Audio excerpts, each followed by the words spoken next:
Di sini saya akan menjelaskan tentang anak berkebutuhan khusus, khususnya anak dengan cerebral palsy. Menurut Martin, dalam Halahan Kaufman dan Pullen pada tahun 2009, cerebral palsy adalah gangguan pada gerakan dan postur tubuh yang disebabkan oleh kerusakan otak yang dapat terjadi pada usia tertentu. Misalnya setelah lahir. Nah, kerusakan otak yang terjadi menyebabkan otak tidak mampu mengendalikan otot tubuh dengan baik. Karena kerusakan otak ini, maka anak yang mengalami cerebral palsy akan mengalami kesulitan dalam kemampuan motorik dasarnya, seperti merangkak, duduk tegak tanpa dibantu, atau berjalan. Cerebral palsy dapat dianggap sebagai sebuah sindroma yang termasuk di dalamnya adalah disfungsi motorik, disfungsi psikologis, kejang, dan gangguan psikologis maupun perilaku yang disebabkan oleh kerusakan otak. Cerebral palsy juga meliputi adanya kelumpuhan tubuh atau otot yang lemah, koordinasi motorik yang kurang baik, dan disfungsi motorik lain karena kerusakan otak yang terjadi saat perkembangan otak belum mencapai kematangan. Salah satu contohnya, seorang ibu sedang melahirkan anak secara normal.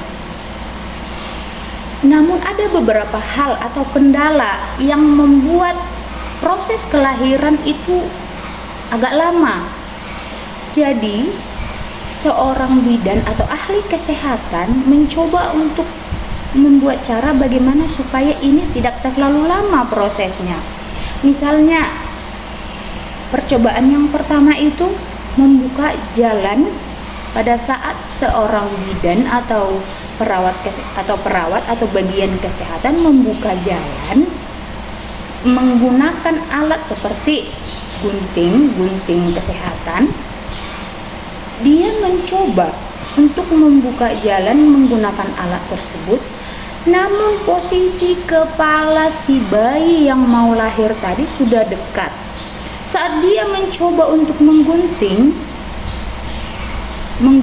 jalan tadi, maka alat yang digunakan tadi mengenai kepala si bayi yang mau lahir. Jadi setelah lahir, bayi tiba-tiba demam dan kejang.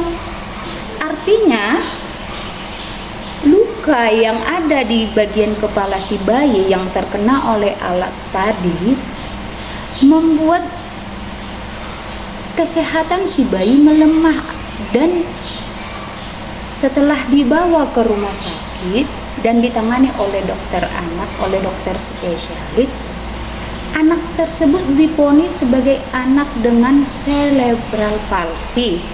Mengapa? Karena kerusakan otak yang dialami akibat benda tajam tadi membuat postur tubuh anak itu dia seperti kaku. Pergerakannya tidak seperti anak pada umumnya. Saraf-saraf yang terhubung ke otak membuat si anak tadi ototnya menjadi kejang, menjadi kaku. Nah, itu termasuk salah satu anak dengan cerebral palsy. Jadi kemampuan motorik dasarnya itu terbatas. Namun ada beberapa hal atau sesuatu yang bisa digunakan oleh orang tua untuk menstimulasi anaknya supaya kekakuan tersebut bisa berkurang. Nah, seperti pada saat ini saya ingin menjelaskan membuat rancangan intervensi. Misalnya intervensi yang pertama, program yang bisa dilakukan adalah palsi fisioterapi. Media dan metodenya adalah metode mewawancarai dan diskusi dengan dokter anaknya. Dokter anak tumbuh kembang. atau dokter fisioterapi. Orang tua bisa berdiskusi bagaimana caranya, apa yang harus dilakukan. Nah, langkah-langkah pelaksanaannya dilakukan dengan cara memberikan neurosensomotor reflex integration sebagai persiapan awal otot untuk sebelum modulasi motorik dan meningkatkan kemampuan kerja fungsional motorik anak. Dengan keterlambatan perkembangan saraf dan neurodevelopment atau NDT sebagai normalisasi peregangan, penentuan posisi, perbaikan, dan koreksi postur. Mungkin itu salah satu intervensi yang harus kita lakukan. Referensi pada format ini terdapat pada PAUD, modul PAUD 4208 dan Indonesia Journal of Healthy Science. Kira-kira begitu yang bisa saya sampaikan. Sekian dan terima kasih.